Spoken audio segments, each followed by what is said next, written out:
అందరికీ సాధనాల నమస్కారం. వెంకట స్వామి సార్, అందరికీ సాధనాల నమస్కారం. వారు రండి. వినిపిస్తుందా సార్?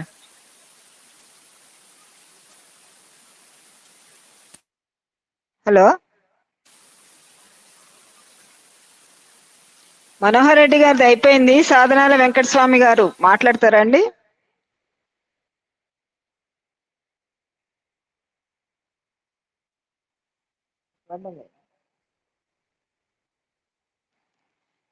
రాజేంద్ర ప్రసాద్ గారు,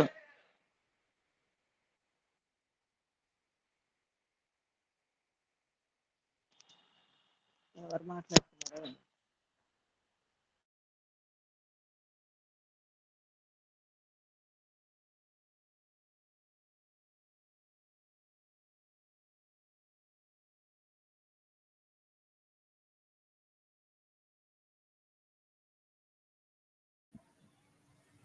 సాధనాలుగా లిస్ట్ లో లేరమ్మా, ఇందులో మొత్తం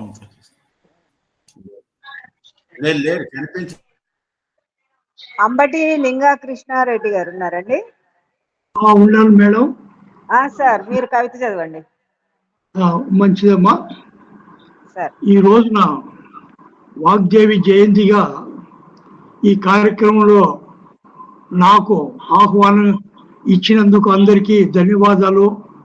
ముఖ్యంగా రాజేంద్ర ప్రసాద్ గారికి నేను ధన్యవాదాలు ప్రత్యేకంగా తెలియజేస్తూ, ఈరోజు వాగ్దేవి స్తుతి అంటే సరస్వతి స్తుతి. ఏ కవి అయినా ఏ కవిత్రి అయినా కానీ అనాది నుంచి సరస్వతి స్తుతి చేయకుండా ఎవరూ ఉండరు. అద్భుతమైన, ఎందుకంటే మనకు మన సంస్కృతిలోనే ఒక విద్యాభ్యాసం జరగాలంటే, అక్షరాభ్యాసం జరగాలంటే కొన్ని నియమాలు ఉన్నాయి. ఒక చిన్నతనంలో ఒక స్కూల్లో చేరాలంటే ఇసుకలోనో పలకపైనో అక్షరాభ్యాసము గురువు గారు చేసేవారు. అలాగే ఈనాడు ఒక పిల్లలకు అక్షరాభ్యాసం చేయాలంటే ఒక బాసర అలాంటి పుణ్యక్షేత్రాలు కొన్ని ఉన్నాయి. అక్కడక్కడ 2-3 ప్రముఖంగా ఉత్తరప్రదేశ్లో, ఇట్లా రాయలసీమలో, ఇట్లా తెలంగాణలో బాసర, ఇవన్నీ ప్రముఖంగా ఉంటాయి. అయితే ఈ అక్షరము అనేది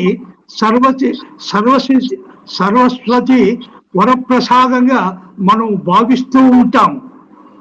అయితే పోతన మహాత్ముడు అట్లాంటి వాడు సరస్వతి దేవుని స్తుతిస్తూ చాలా అద్భుతమైన పద్యం. తల్లి నిన్ను తలంచి పుస్తకము చేతను నూనెగా, నీవు నా ఉల్లంబందున నిలిచి జుంభనముగా ముక్త సుశబ్దంబుల్ శోభిల్లంబల్కుము నాదు వాక్కునం సంప్రీతిం జగన్మోహిని పుల్లాబ్జాక్షి సరస్వతి భగవతి పూర్ణేందు బింబానన అంటూ పోతన గారు ఆ సరస్వతి దేవిని అద్భుతంగా ప్రతి ఒక్కొక్క పదంలో ఒక విశ్లేషణ విశేషము ఉన్న పదాన్ని వాడి చాలా చక్కని పద్యము అల్లాడు పోతన గారు. తర్వాత మా చిన్నతనంలో స్కూల్కి వెళ్తే సరస్వతి ప్రార్థన కూడా ఉండేది ప్రతి స్కూల్లో.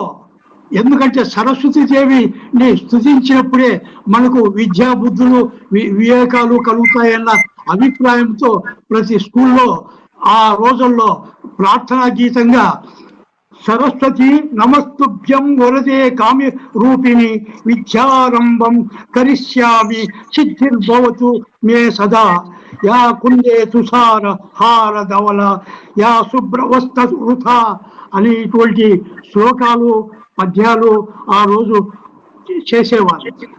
మనకు తెలుసు కవి కాళిదాసు అద్భుతమైన ఆయన శ్లోకాలు ఆ స్తుతి చేస్తూ మనకు ఎన్నో ఆ కాళిదాసు ఆయన ఒక అవివేకమైన స్థితిలో ఆ దేవికి వరప్రసాదం కోసము మాణిక్య వీణాం ఉపలాంబ్యతం మదాసాం మంజుల వాలి వద్భీలాసం మచేంద్ర నీలద్యుతి కోమలాంగి మాతంగ కన్యాం మనసా స్వరామి అంటూ చతుర్భుజే చంద్ర కళా వసంతే కుచోన్నతే కుంకుమ రాగ శోనే అనే అద్భుతమైన ఆయన కాళిదాసు కూడా చేశారు.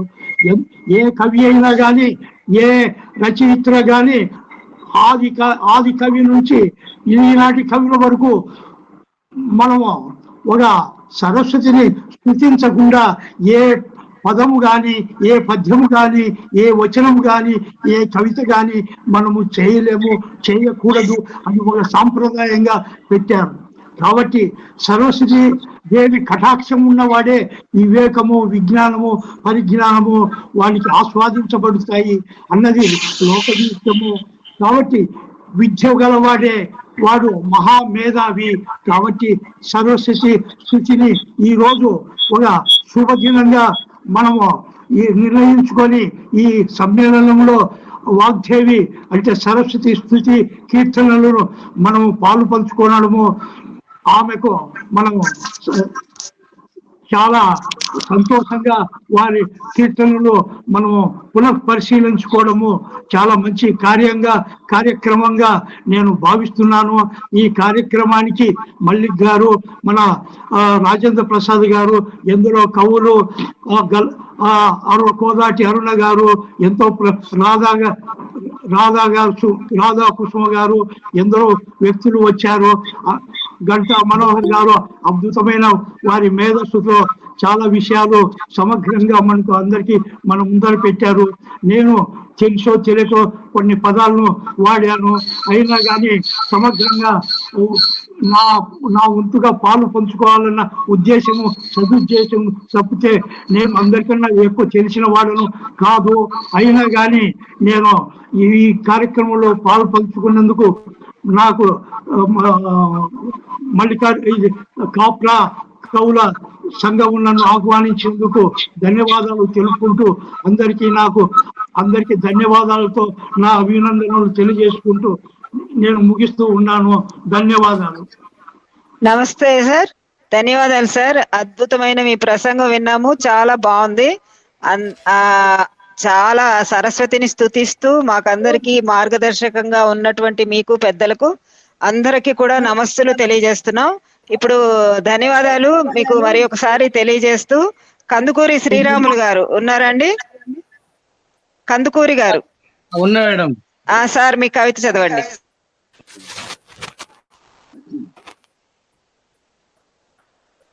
చదవండి సార్.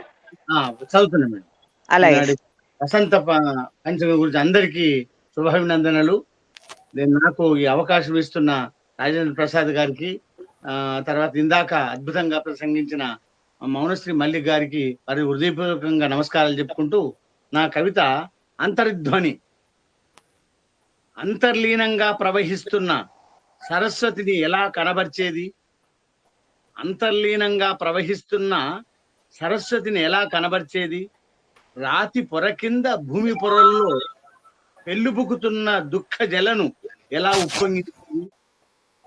నరాల్లో గింగరీలు కొడుతున్న అగ్ని పర్వత రక్తపోటును ఏ పరికరముతో చూపెట్టేది? శాంతిగా, దయగా, జాలిగా, ప్రేమగా ఉందనుకుంటాం వాతావరణం. సయ్యాటలలో, సరస సల్లాపాల్లో, రసరాగ సుధల్లో నెలవంకల ఊయలూగుతూ తేలియాడుతుంటాం. ఒక్కసారి అకస్మాత్తుగా భూకంప ప్రకంపనల్ని విని చూసి భయకంపితులమవుతాం. గుడ్లు తెలిస్తాం. కష్టాలను కడతీర్చే కనపడని సరస్వతి ఎక్కడ దాక్కుందో తెలియదు. కష్టాలను కడతీర్చే కనపడని సరస్వతి ఎక్కడ దాక్కుందో తెలియదు. పుట్టుకను తిట్టుకుంటాం, బతుకును నిలదీస్తాం, పరిసరాల్ని అసహించుకుంటాం, ప్రకృతిని వికృతంగా చూస్తాం.